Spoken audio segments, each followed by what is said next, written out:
Hello, welcome everyone. It's so nice. Maybe just come here, Kate.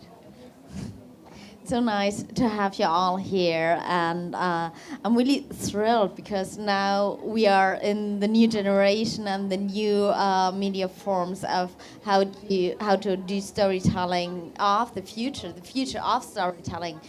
I mean, the time is developing, and we are in times in between cinema, tech, and immersive experience that blur together and to also challenge storytelling, but also what is exciting, just develop new forms of storytelling. And that's why I'm super thrilled to have these amazing women here who are impressive careers in different areas. So I'm welcoming all of you. Thank you so much for being here. IOANA, MISCHIE, Futurist, and VR pioneer, and storytellers. Thank you so much for being here. Yes, please. So next to her, I welcome TARANEH GOLOZAR. You are really. I was at your homepage and I was like, oh my God, you're so impressive. You're a VFX artist. You're a producer, creative producer. You did narrative films, visual effects, animation, and here you are like so calm and things like that. And I was like, oh my God, such a big name here. So thank you, welcome. Next to you, CHRISTY, FLIS. I'm super happy to have you here. You're a singer, songwriter, and senior advisor of BoodleBox, and you're having a big day today. I am, and you'll find out coming in the next session. So cool. Thank you for being here. Thank you. Yes, and I was the 40th employee at Zoom and ran Zoom through the pandemic and out the other side. Oh my God! Yeah. Wow! Wow! We wouldn't know how to survive without you. Thank you. And then next to me, thank you so much for being here. We have this amazing actress and director here next to me, Kate MABERLY. Thank you so much for being here and joining us today. Thank you for having me. I'm happy to be here. So let's start the session. How do you define storytelling now in the new age? How do you think the new age of technique and of storytelling? What's the future of storytelling for you? Thank you and welcome everyone. So for me, storytellers are the inventors of our times. I feel if we look in the, let's say, history, a lot of groundbreaking ideas were actually invented in books, in films, before coming to reality. So I perceive storytellers and artists as the first pioneers, the first prototypers of meaningful context and objects. So for example, if we look at video calls, they were prototyped in the Jetsons and then they came to life, and many, many other examples. So yeah, I feel storytelling is the engine of what our world needs right now, and there are theorists like Jonathan Gottschall who feels that storytelling differentiates us humans from other species. It's basically the way to express our humanity, so I believe a lot in that, and I hope we will bring to life meaningful stories. Well, I would say for me, storytelling is a power of imagination. And we are living in a world that you have the ability to bring your imagination to life. So next generation, imaginations are endless. And I would say storytelling will never really change because everything is told through story. No matter what iteration of work or life that you're in, we all have our unique stories. And I think that, again, is what is going to be even more impactful as we continue forward in changing times, is really sharing each and everyone's unique stories. And that's what brings meaning to life. I agree. I think it will just stories have always been here. It's the way we tell them evolves. You know, we went from books to stage to screen and now into headsets and all the rest. So I think it's exciting, and who knows what's next. What would you say, like, from the first movie, what was exciting for you from there, and what has developed to now? What is the difference in between the old storytelling and the new storytelling? I mean, my first movie was shot on film. That old thing.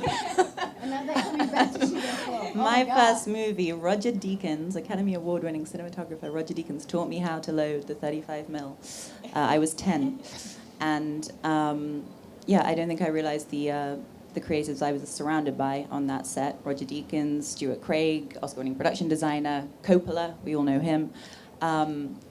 And they were building this wonderful world for us all to play in. And, you know, I saw in that case, it was a film called The Secret Garden, and I was at first presented with a book. Well, we all read that book in England growing up, Frances Hodgson Burnett, and it's about a 400-page book, let's say, and then I was presented with a script that was normally somewhere between 100 and 120 pages.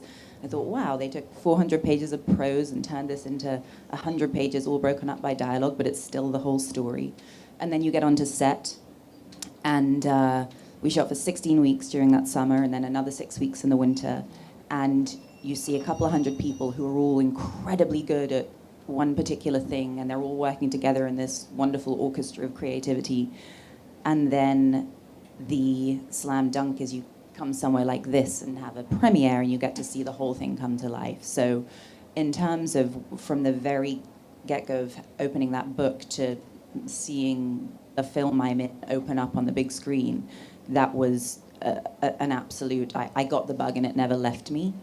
And today, what's changed, I think all of those things still apply. It's just we have more tools, and the possibilities of doing things are so much more accessible for more people and less budget necessarily.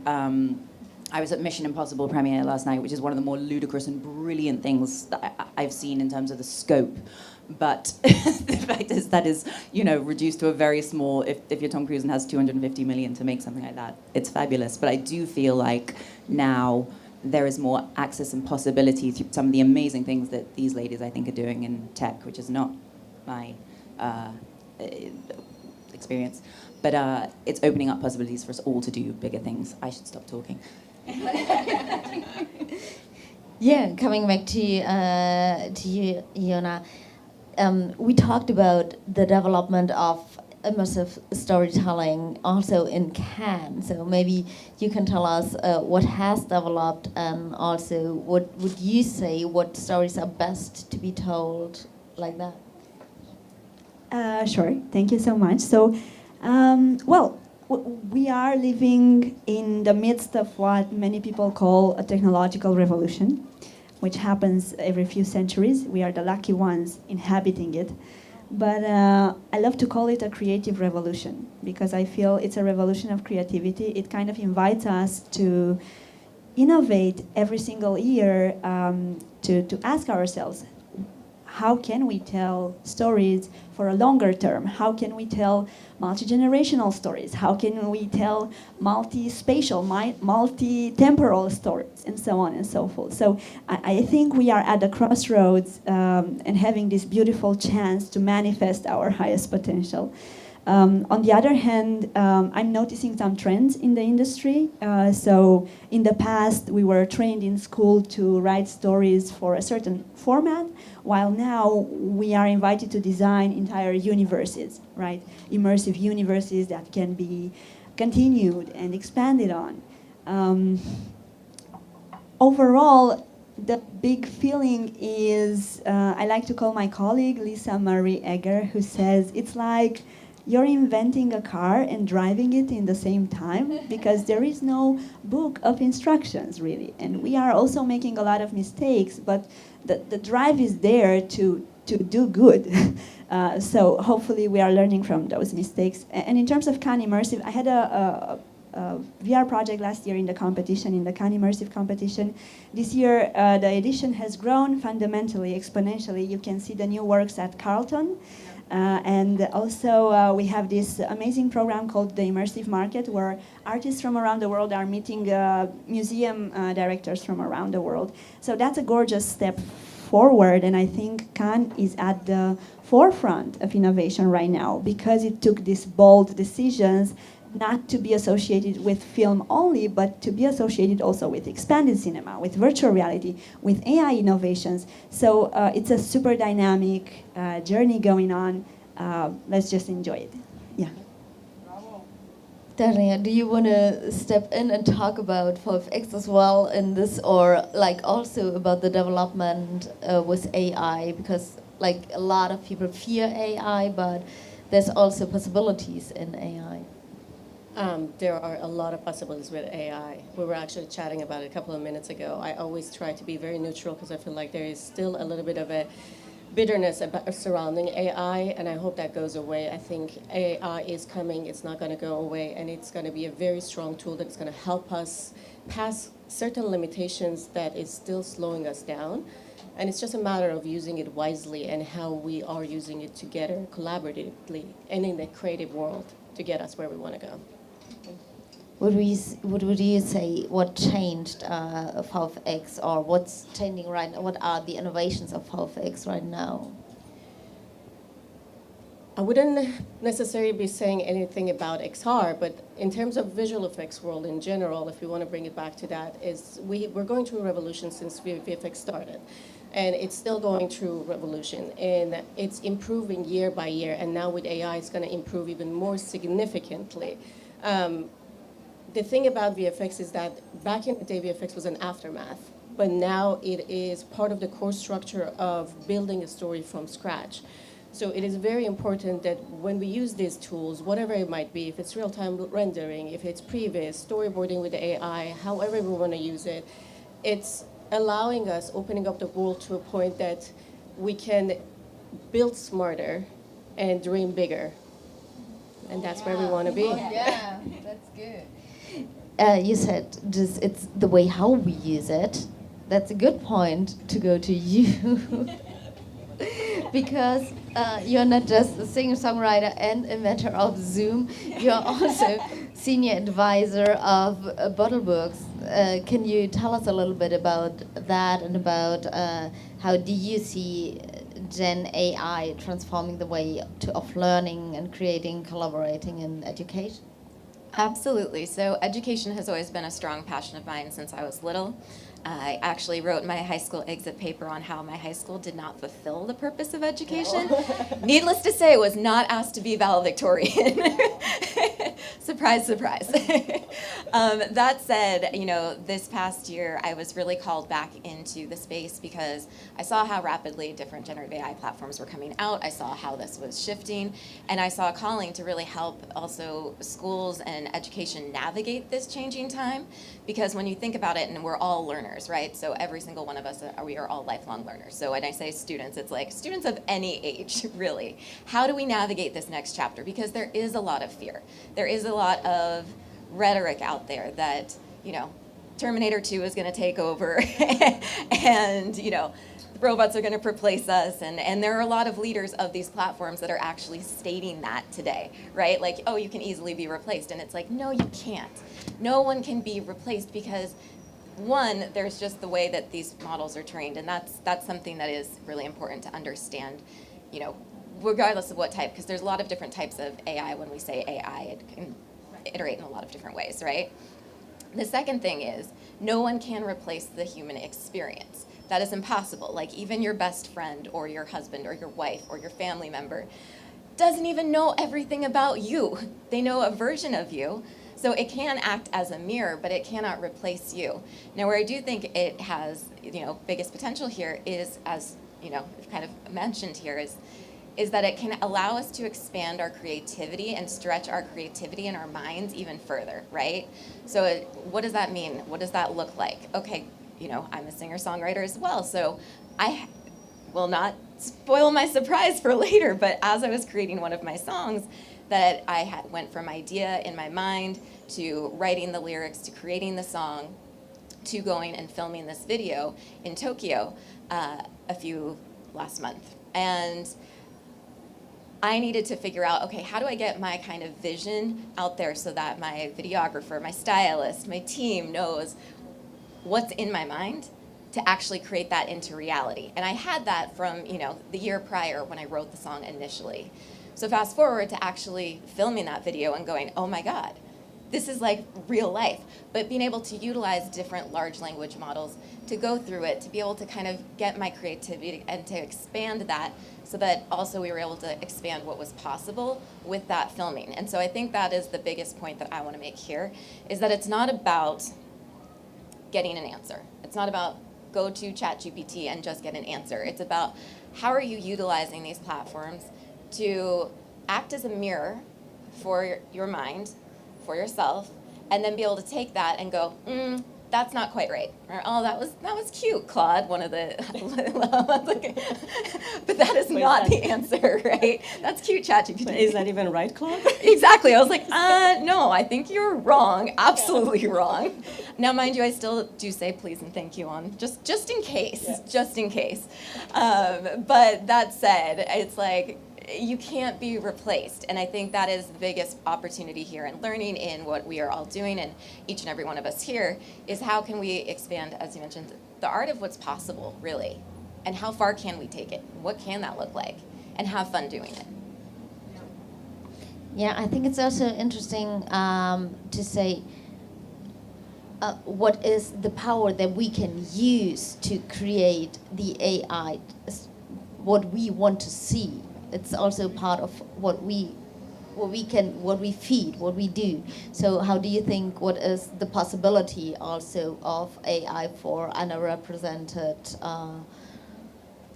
regions? I'll jump in on this one, because this one is actually really critical, especially when we talk about, and this is part of the reason why I ended up as senior advisor at BoodleBox, which brings all of the different large language models under one umbrella that's safe and secure for less the cost of a single platform, right? Because what we found in schools was that, okay, students were scoring higher because they were from more affluent areas and they had access to be able to pay for a paid subscription, right?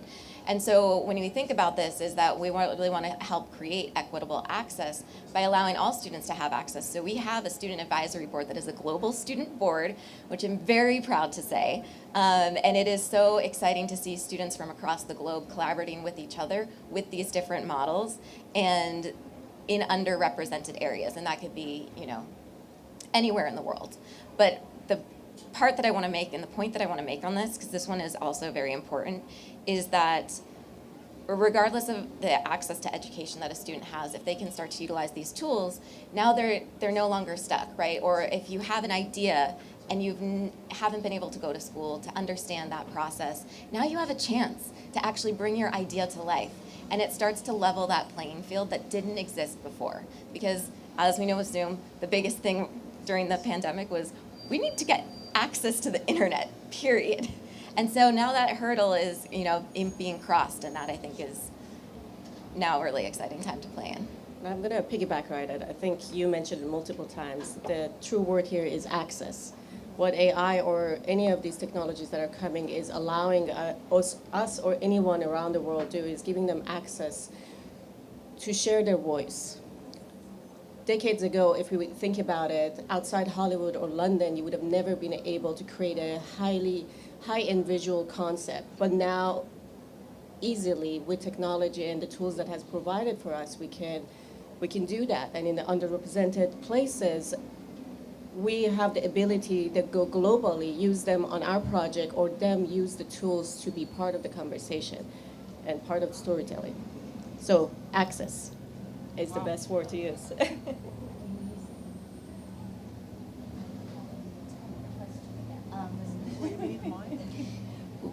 Would you say, what are the new ways of storytelling helping to build society or to create a more equal society, or to make the representation for women more equal?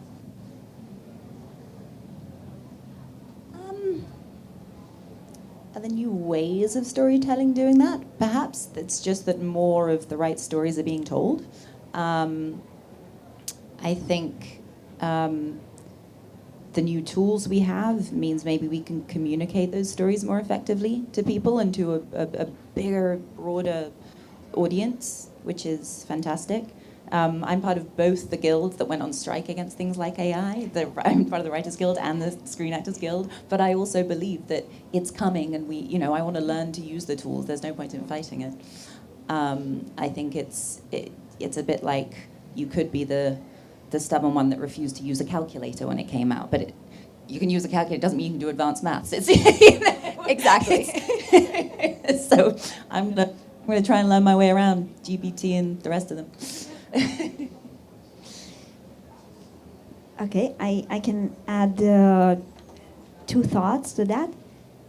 There is a lady, there is a lady called Kate Crawford who said, AI is neither artificial nor intelligent, because basically it's based on human intelligence, and that's it.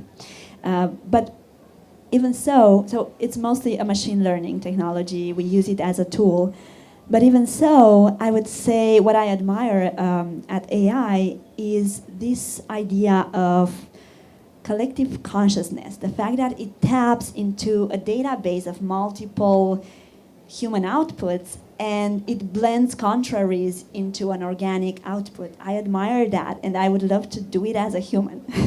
It's my goal. Like, how can if we have 2 different opinions, how can we actually combine them? How can we actually, if we have 2 different stories, how can we tell them in the same story universe?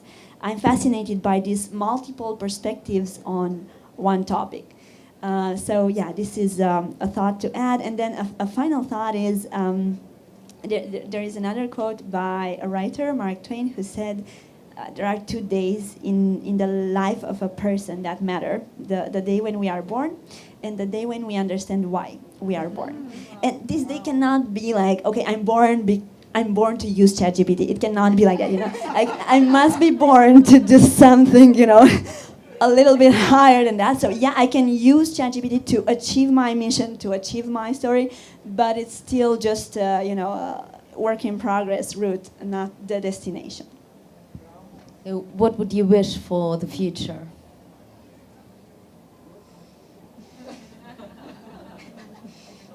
What would be the next steps? I mean, that's a... Let's ask ChatGPT. I know. What's the next steps ahead that you're saying that will be good, or also to be safe? That's also like something to not be replaced or whatever, or to not be like equal. I don't think we will ever be replaced. I think if we are still chatting about the topic of AI right now is going through a hype. That hype will die down, and AI will find its place in our lives, and we will use it as the tool that it's meant to be. With everything, every other technology that it comes, there's always that initial hype that everybody makes it bigger than it is, and then till it falls down and the pendulum swings back, and then we find where it needs to fit in and go on. What do I think about the future and what my hopes are? A lot. And I feel like if I want to start on it, we're going to be here for years, but I'll let you take that on. I mean, this is why we are all here, right? Because we get to co-create the world and the future that we want to see, that we want to live in. This is why we storytell, right? This is why we share our stories. This is why we help others to be able to see, again, mirrors in each other, to understand, to be inspired, to create, to inspire our creativity.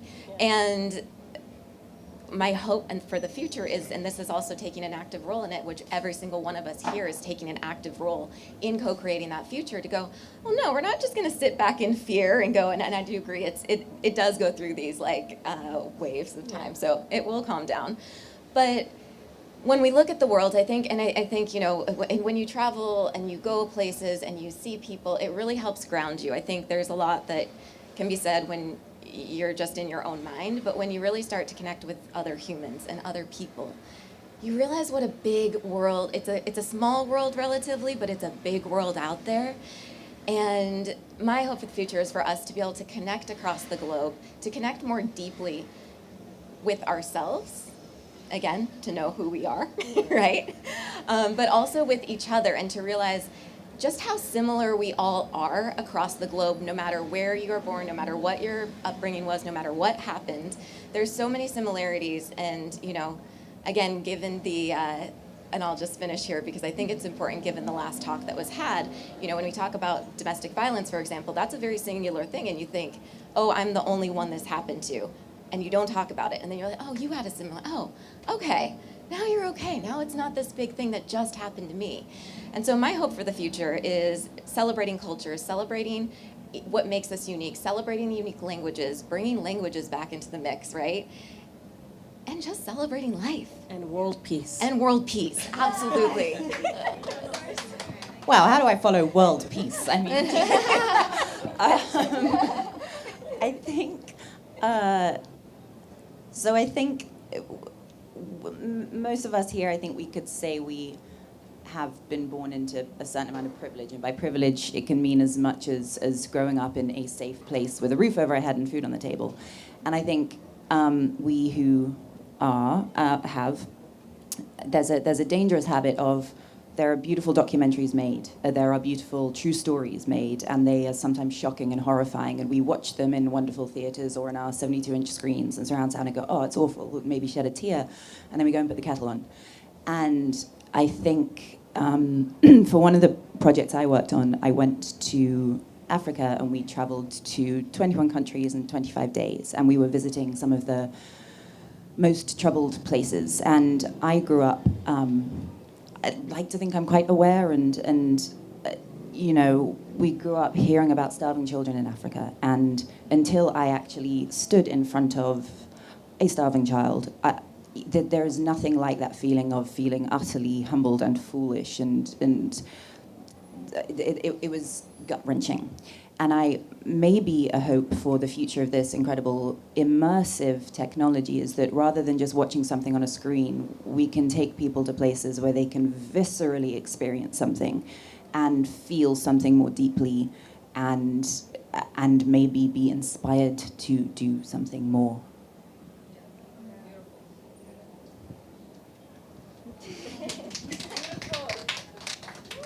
So I have two things on the wish list for the future. One is I noticed there are more than 5 billion screens around the world, like mobile screens, so a lot of people have internet access.